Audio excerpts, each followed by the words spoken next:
आणि फक्त आता भारतीय जनता पक्षाची काही वर्षापूर्वीची जर परिस्थिती आपण पाहिली तर या भारतीय जनता पक्षाचे 2 खासदार फक्त या देशामध्ये होते. फक्त 2 खासदार.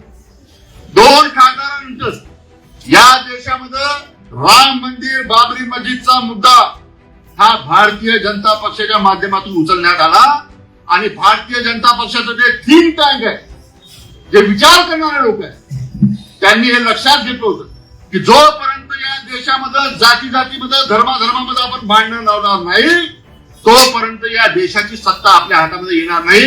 हे त्या लोकांनी जाणलं होतं. राम मंदिर बाबरी मस्जिदचा मुद्दा उपस्थित त्यावेळेला करण्यात आला.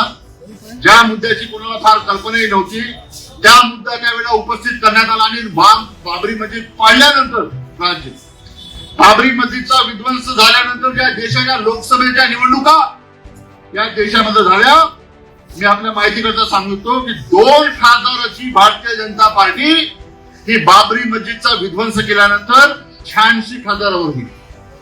म्हणजे बाबरी मस्जिदचा विध्वंस केल्यानंतर एका झटक्यामध्ये भारतीय जनता पक्षाचे 84 खासदार वाढले होते. आपण लक्षात घ्या. त्यामुळे त्यांनी जाणून घेतलं होतं की जोपर्यंत या देशामध्ये हिंदू मुस्लिम असेल, मंदिर मस्जिद असेल, हे विषय जोपर्यंत आपण या देशामध्ये आणणार नाही तोपर्यंत या देशातली सत्ता आपल्या हातामध्ये येणार नाही.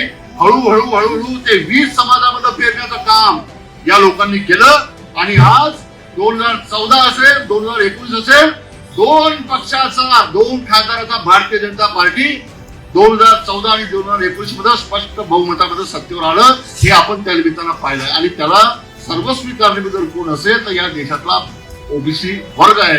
हे सुद्धा त्या निमित्तानं आपण लक्षात घेतलं. मग त्यामुळे माझी इतकी अपेक्षा नाही की जागरूक होण्याची आवश्यकता आहे.